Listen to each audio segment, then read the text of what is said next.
శ్రీ గురుభ్యో నమః. శ్రీమాత్రే నమః. మా భక్తి టీవీని ప్రోత్సహిస్తున్నటువంటి మా ప్రేక్షకులందరికీ ధన్యవాదాలు తెలియజేస్తూ 1 సెప్టెంబర్ నుంచి 7 సెప్టెంబర్ వరకు గల కాలానికి రాశి ఫలితాలు తెలియజెప్పుకుందాము. ముందుగా గ్రహస్థితులు.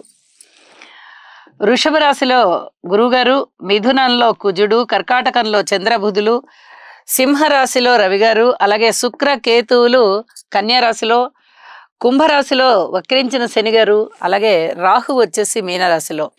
ఇక వారాంతంలోకి వచ్చేటప్పటికి చంద్రుని యొక్క స్థితి తులారాశిలోకి వచ్చి ఉన్నది, బుధుని యొక్క స్థితి సింహరాశిలోకి వచ్చి ఉన్నది. ఈ 2 మార్పులే జరిగి ఉన్నాయి. అయితే గ్రహ సమ్మేళనాల యొక్క ముఖ్యాంశాలు ఏమిటి అని పరిశీలించినట్లయితే చంద్ర బుధుల యొక్క కలయిక. ఇక్కడ ఈ 2 కూడా పరస్పర వ్యతిరేకమైనటువంటి గ్రహాలు. మైథలాజికల్గా ఈ చంద్ర బుధులు ఇద్దరు తండ్రి కొడుకులు అని చెప్తూ ఉంటారు. అలాగే చంద్రుడికి శత్రువులు లేరు, కానీ బుధుడికి చంద్రుడు శత్రువు. ఇక్కడ ఈ శత్రుత్వం అనేది మిత్రక్షేత్రంలో కాకుండా శత్రుక్షేత్రంలోనే జరుగుతూ ఉన్న కారణం చేత శత్రువుకే బలం ఎక్కువగా ఉంది, చంద్రుడికే బలం ఎక్కువగా ఉంది అని చెప్పి తెలియజెప్పడం జరుగుతోంది. అలాగే నీచలో ఉన్నటువంటి శుక్రుడు ప్లస్ కేతువు ప్రేమ వ్యవహారాల విషయంలో అత్యంత జాగరూకత వహించాలి అని చెప్పి తెలియచెప్పేటటువంటి గ్రహస్థితి.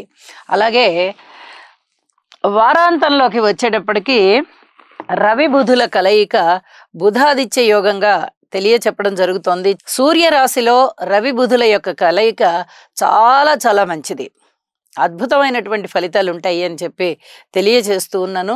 ఇక శనిగారి యొక్క దృష్టి మేషరాశి మీద పడుతూ ఉంది. అనారోగ్య సమస్యలు ఉండడానికి అవకాశం ఉంది. ఏ ఏ రాసుల వారికి ఉంటుందనేది రాసుల్లో చెప్పుకుందాము. అలాగే శనిగారి దృష్టి రవి గారి మీద ఉంది. ఇది కొంచెం రక్తానికి సంబంధించినటువంటి సమస్యలు ఉండడానికి అవకాశం ఉంది. అలాగే రాజకీయాలకు సంబంధించి కూడా కొన్ని ఇబ్బందులు కనబడుతూ ఉంటాయి.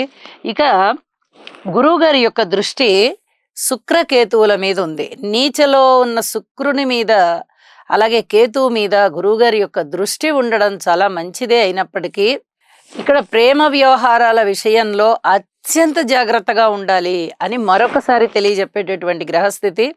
ఆధ్యాత్మికంగా కాస్త ఆధ్యాత్మిక చింతన ఎక్కువగా ఉంటూ ముందంజలో ఉంటారు అని కూడా తెలియచెప్పచ్చు. నాస్తిక భావాలు తగ్గిపోయి ఆస్తిక భావాలు పెరగడానికి చాలా వరకు అవకాశం ఉన్నటువంటి గ్రహస్థితులు అన్నమాట. ఈ వారం విశేషమైన స్థితి ఏమిటి అంటే గ్రహాలు 1, 2, 3, 4, 5, 6, 7 గ్రహాలు వరస రాసుల్లో ఉన్నాయి. ఎప్పుడైతే గ్రహ మాలికా యోగం అని మనం చెప్పుకుంటూ ఉంటామో అది వరస రాసుల్లో గ్రహాలు ఉన్నప్పుడు ఏర్పడుతూ ఉంటుంది. వరసగా 4 గ్రహాలున్నా 5 గ్రహాలున్నా 6 గ్రహాలున్నా ఇది గ్రహమాలిక యోగం ఏర్పడుతుంది. అయితే దీనిలో కేతువు గారు కలవరు, రాహుకేతువులు కలవరు. ఈ వరుసలో రాహుకేతువులు ఉన్నా కూడా మనం లెక్కించాల్సిన పని లేదు. అయితే ఇక్కడ కేతువుని తీసేసినప్పటికీ కూడా 6 గ్రహాలు వరస రాసుల్లో ఉన్నాయి. ఇది 2.5 రోజు మాత్రమే సాధ్యపడుతుంది. ఎందువల్ల అంటే చంద్రుని యొక్క స్థితి 2.5 రోజు ఒక్కొక్క రాశిలో ఉంటుంది కాబట్టి ఈ స్థితి గ్రహమాలిక యోగం కూడా అన్ని రాసుల వారికి మంచి ఫలితాన్ని ఇస్తుందని తెలియజేస్తూ ఉన్నాను. వారాంతానికి వెళ్ళేటప్పటికీ చంద్రుడు తుల రాశిలో ఉన్నారు. అలాగే కుజుని యొక్క దృష్టి శుక్ర కేతువుల మీద ఉంది. ఇప్పుడు చెప్పినటువంటి ప్రేమ వ్యవహారాల విషయంలో అధిక జాగ్రత్త తీసుకోవలసినటువంటి గ్రహస్థితి. నీచలో ఉన్న శుక్రుడి మీద కుజుని యొక్క దృష్టి పడుతూ ఉంది. ఇది కొంచెం పిల్లల విషయంలో అంటే ఇంకా పూర్తిగా లోకజ్ఞానం తెలియని పిల్లలు 12 ఏళ్ళు 13 ఏళ్ళు 14 ఏళ్ళు ఆ మాత్రం వయసున్న పిల్లల విషయంలో అధిక జాగ్రత్తలు తీసుకోవాలి. పెద్దలు ఖచ్చితంగా కేర్ తీసుకోవలసినటువంటి సమయం అని చెప్పి తెలియజేస్తూ ఉన్నాను. పిల్లల పట్ల జాగ్రత్తగా కేర్ తీసుకుంటూ ఉండండి. చిన్న పిల్లల విషయంలో వాళ్ళకి అభం శుభం తెలియని పిల్లలు, ఒక 10 ఏళ్ల నుంచి 14 ఏళ్ల వయసు గల పిల్లలు, ఆ వయసు పిల్లలు ఏదైనా అధికమైన కోరికలు పెట్టుకుంటారు తెలిసి తెలియని తనం వల్ల.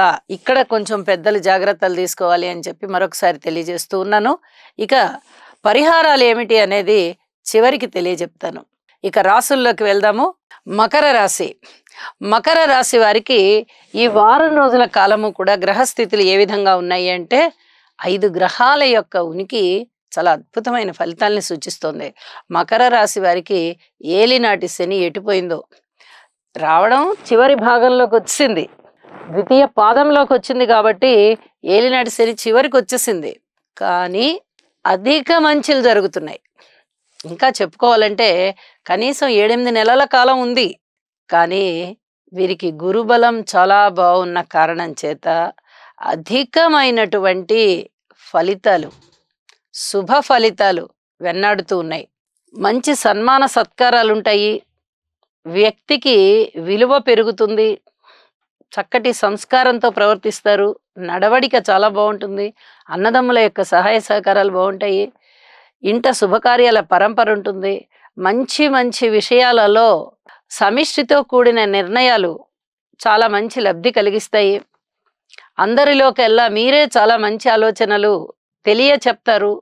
ఇందుకు గాను మీరు చక్కటి కీర్తి సాధిస్తారు.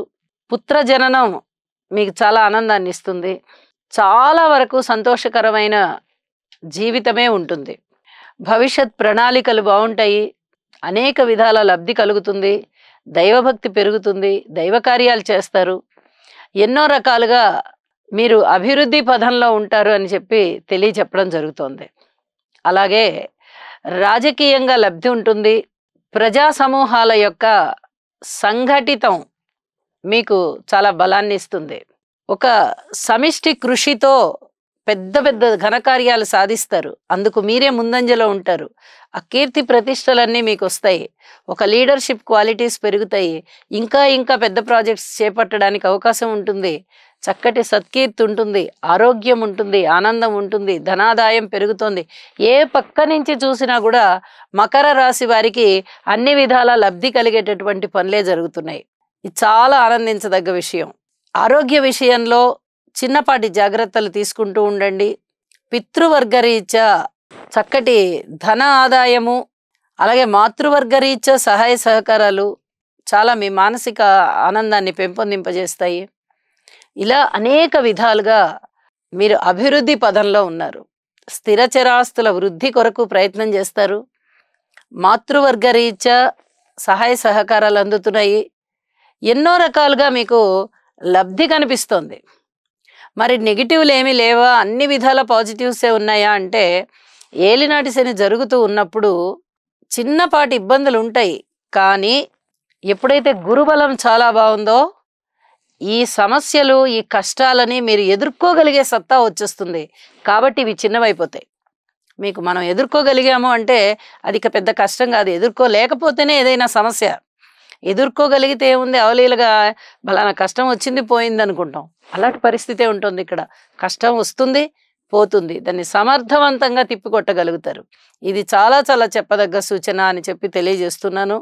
అలాగే పబ్లిక్ ప్రాపర్టీస్ విషయంలో కూడా మీరు ఏదైనా ఎవరితోటన్నా ఘర్షణ పడినట్టయితే అక్కడ కూడా మీకు విజయ అవకాశాలు ఉన్నాయి అని చెప్పి తెలియజేస్తూ ఉన్నాను. వివాహాది శుభకార్యాలు కుదురుతాయి. కార్మికులు, కర్షకులు, నేత పనివారు, చేతి వృత్తుల వారు ఇత్యాది వారందరూ కూడా బాగున్నారు అని చెప్పి తెలియజెప్పడం జరుగుతోంది. వాళ్ళ కష్టానికి తగిన మూల్యం వస్తుంది. ఉద్యోగ జీవితంలో ఓర్పు కలిగి ఉండండి, బాగుంటుంది మీకు. వారాంతానికి వెళ్ళేటప్పటికీ 10వ స్థానంలోకి చంద్రుడు వచ్చాడు. మీ నిర్వహణ సామర్థ్యాన్ని మీ పై అధికారులు గుర్తించి మీకు ప్రశంసలు ఇస్తారు. ఇది ఇక్కడ చాలా చెప్పదగ్గ సూచనగా తెలియచేస్తూ ఉన్నాను. అయితే ఈ శని గారికి కానీ, అలాగే రాహుకి కానీ, కేతువుకి కానీ స్తోత్రపారాయణాలు చేసుకోవడం వల్ల మరింత మనశ్శాంతి ఉంటుంది అని చెప్పి తెలియజేస్తూ ఉన్నాను. శని గారికి ఒక్కసారి తైలాభిషేకం చేసుకోండి. ప్రతినిత్యం ఇంటి ఇలవేల్పుని పూజించండి. మీకు అనేక విధాల మానసికోల్లాసం పెరిగి మీరు అభివృద్ధి మార్గంలో ఉంటారు అని చెప్పి తెలియజేస్తూ నమస్కారం.